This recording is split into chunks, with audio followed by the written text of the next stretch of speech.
आप सभी को राधे राधे।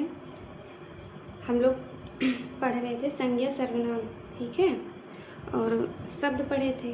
तो शब्द जो पढ़े थे उसी में एक चैप्टर रह गया है, मतलब उसमें तो मेन टॉपिक मैंने पढ़ा दिया था। अब पढ़ना है इतिहास के आधार पर शब्द के भेद। ये मैंने लिखाया है और उसके अंतर्गत ये भी लिखाया है कि इतिहास के आधार पर शब्द के 5 प्रकार के भेद होते हैं। कितने प्रकार के होते हैं? 5 प्रकार के भेद होते हैं। हमने ये भी लिखाया था कि तत्सम, तद्भव, देशज, विदेशज और क्या कहते हैं संकर शब्द। इतना मैंने लिखा दिया था और पढ़ाए भी थे, समझाए भी थे।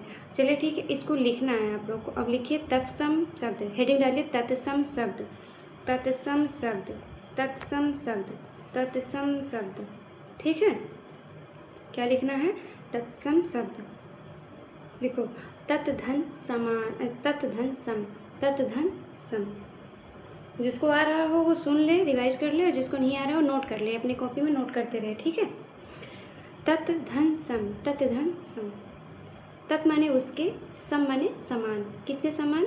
तत्धन, तत्धन, तत् माने उसके, सम माने समान। किसके समान? संस्कृत के समान। किसके समान?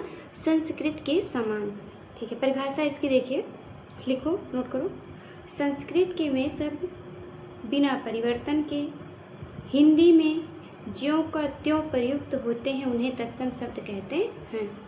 ज्यों का त्यों प्रयुक्त होते हैं उन्हें तत्सम शब्द कहते हैं। इसमें कोई बदलाव नहीं होता है। जैसे हम लोग धर्म, धर्म एक संस्कृत का शब्द है जो नॉर्मल तरीके से हम लोग हिंदी में यूज करते हैं, संस्कृत में भी यूज किया जाता है। ठीक है, कर्म, धर्म, कर्म, मर्म, ठीक है, नर्म, मयूर, प्रदान, कपोत, ये सब क्या है? संस्कृत का शब्द है। लेकिन हम लोग अपनी बोलचाल की भाषा में हिंदी में यूज करते हैं और हम लोग को ये लगता है कि ये हिंदी का शब्द है और ये ऑलरेडी संस्कृत का शब्द है। और इसको जो हम लोग अपनी हिंदी भाषा में प्रयोग करते हैं इसी को कहते हैं तत्सम शब्द। यानी जो शब्द संस्कृत से उठकर आया हो, हमारी बोलचाल की भाषा में नॉर्मल हमको लगने लगे, हमें लगने लगे कि ये हिंदी का शब्द है, उसी को क्या कहते हैं? तत्सम कहते हैं। समझ में आ गया? चलिए ठीक है, जैसे लिख लो, जैसे धर्म, कर्म, मर्म, धर्म, कर्म, मर्म, मयूर, प्रदान, कपोत आदि, ऐसे बहुत सारे संस्कृत के शब्द होते हैं। ठीक है, तत्सम शब्द कहलाते हैं। हेडिंग डालो, तद्भव, तद्भव, तद्भव, तद्भव। लिखो, तत् माने उसके, तत्धन भव, इसका संधि विच्छेद क्या होगा? तत्धन भव। संधि विच्छेद क्या होगा? तत्धन भव। तत् ता रहेगा, तत्धन भव, तद्भव। ठीक है, तत् माने उसके, भव माने उत्पन्न, तत् माने उसके, भव माने उत्पन्न, तत् माने उसके, भव माने उत्पन्न। किसके समान? संस्कृत से उत्पन्न। चलिए लिखो, इसकी परिभाषा लिखो। संस्कृत के वे शब्द, संस्कृत के वे शब्द जिनका रूप बदल कर, जिनका रूप बदल कर, जिनका रूप बदल कर हिंदी में प्रयुक्त किया जाता है, जिनका रूप बदल कर हिंदी में प्रयुक्त किया जाता है तद्भव कहलाते हैं। क्या कहलाते हैं? जिनका रूप बदल कर तद्भव में प्रयुक्त किया जाता है तद्भव कहलाते हैं। फिर से देख लो, संस्कृत के वे शब्द, संस्कृत के वे शब्द जिनका रूप बदलकर, जिनका रूप बदलकर हिंदी में प्रयुक्त किया जाता है तद्भव कहलाते हैं। क्या कहलाते हैं? तद्भव कहलाते हैं, तद्भव कहलाते हैं। ठीक है, जैसे धर्म, जैसे धर्म, करम, गरम, धर्म, करम, गरम। ठीक है, और आग, मोर, कबूतर इत्यादि। हमने भी इसी का संस्कृत रूप लिखाया था, किसमें? तत्सम में लिखाया था। इसी चीज़ का मैंने संस्कृत रूप लिखाया था तत्सम में। जैसे धर्म लिखाया था, उसके ऊपर जो उड़ा हुआ वाला रा होता है, जिसको कुछ लोग चुटकिया हुआ रा बोलते हैं, ठीक है, और कुछ लोग उड़ने वाला रा बोलते हैं, तो वो किस में आएगा? वो संस्कृत में आएगा। किस में आएगा? संस्कृत में आएगा। और इसी को अगर इसको तद्भव लिखा जाएगा तो ध र मा, इसमें मतलब केवल खाली खाली रहेगा, सिंगल सिंगल ना, उस पर मतलब मात्रा नहीं लगेगा। जैसे तद्भव लिखो, जैसे वहाँ पे धर्म लिखा, यहाँ पे लिखा जाएगा धर्म। वहाँ पे कर्म लिखा है तो यहाँ लिखा जाएगा कर्म। ठीक है, परिभाषा देख लो, जो परिभाषा में ही सब कुछ आपको मिल जाएगा। जैसे संस्कृत के में शब्द जिनका रूप बदल कर हिंदी में प्रयुक्त किया जाता है उसी को तद्भव कहते हैं। जैसे धर्म, करम, गरम, आग, अग्नि, संस्कृत में होता है अग्नि, इसका हिंदी हुआ आग। मोर, मयूर को क्या कहते हैं? मयूर, मोर, कबूतर इत्यादि। ठीक है, समझ में आ गया होगा। लिखो, हेडिंग डालो, प्रमुख तत्सम वर्ण, प्रमुख तत्सम वर्ण, प्रमुख तत्सम वर्ण, प्रमुख तत्सम वर्ण। ठीक है, लिखो, कक्षा छा वाला लिखो छा, कक्षा छा वाला छा, कक्षा छा वाला छा, त्रा, त्रिशूल वाला त्रा, कामा, ऐसा कामा लगा लगा के लिखना है। कक्षा छा वाला छा, कामा त्रा, कामा ज्ञान, कामा श्रा, कामा अन, फिर लिखो कामा आहा, फिर लिखो री, कामा ड़, कामा बड़ा सा, कामा खष्टी सा, या वा। ठीक है, ये प्रमुख वर्ड हैं किसके? संस्कृत के। प्रमुख वर्ड हैं किसके? ये संस्कृत में प्रयोग किए जाते हैं। किस में प्रयोग किए जाते हैं? संस्कृत में प्रयोग किए जाते हैं।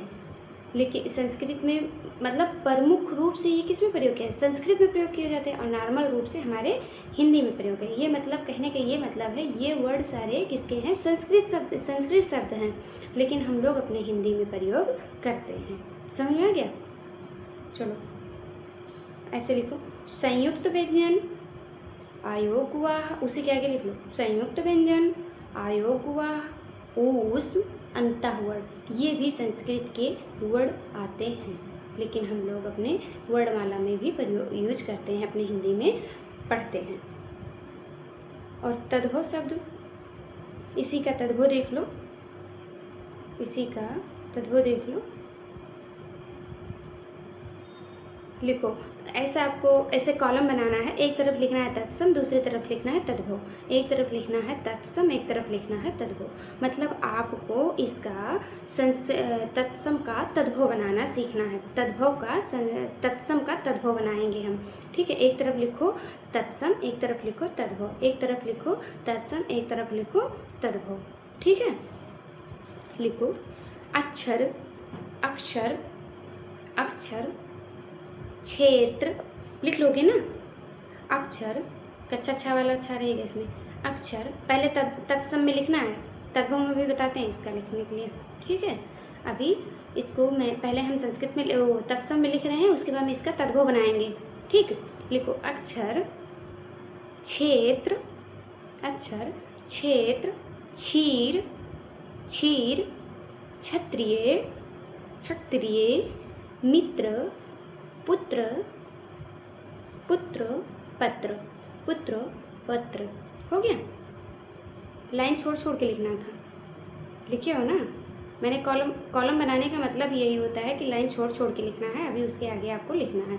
कॉलम का यही मतलब होता है कि एक लाइन में एक अक्षर, दूसरी लाइन में उसके नीचे, ऐसे लाइन से लिखते जाते हैं सीरियल वाइज। अभी मैं इसका तद्भव और दूसरी साइड में लिखवा रही हूँ, उसके आगे लिखिए।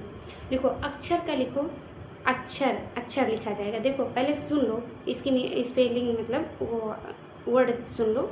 सब अक्षर, छोटा आ, आधा चा, छतरी वाला अच्छा, रा, अक्षर ऐसे लिखा जाएगा। इसका तद्भव, इसका तद्भव कैसे लिखा जाएगा? छोटा आ, आधा चा, छतरी वाला अच्छा, रा, अक्षर। उसे अक्षर पढ़ा जाता है, इसे अक्षर पढ़ा जाता है। अक्षर और अक्षर, ठीक, समझ में आ गया? अक्षर का तद्भव क्या हुआ? अक्षर। ठीक, क्षेत्र, क्षेत्र का लिखो खेत, इसे तो लिख ही लोगे। क्षेत्र का क्या हुआ? खेत। क्षेत्र का क्या हुआ? खेत। क्षेत्र का क्या हुआ? खेत। क्षेत्र का क्या हुआ? खेत। क्षीर का लिखो क्षीर, क्षीर का खीर। छा का खा में परिवर्तन हो जाता है, किसमें? तद्भव के रूप में बनाएंगे। अगर हम किसी वर्ड का तद्भव बनाएंगे तो जहाँ पे छा रहेगा वहाँ पे खा का प्रयोग कर लेते हैं। क्षीर का लिखो खीर, क्षत्रिय, क्षत्रिय, क्षत्रिय, क्षत्रिय का क्षत्रिय लिखना है। मतलब मैंने तत्सम लिखा दिया है, मैं दोबारा बोल रही हूँ कि उसके आगे आपको लिखना है तत्भव में, ठीक है। क्षत्रिय का क्षत्रिय, मित्र का मीत, मित्र का मीत, वहाँ पे बड़ी मात्रा ता खाली मीत, और पुत्र का पूत, पूत बड़ों की मात्रा रहेगा पूत, पत्र का पत्ता, पत्र का पत्ता, पत्र का पत्ता, पत्र का पत्ता। आप लोग डाल लीजिएगा विदेशज शब्द, विदेशज शब्द हेडिंग डालिए विदेशज शब्द। अभी मैं नेक्स्ट वीडियो में विदेशज शब्द पढ़ा रही हूँ, ठीक है।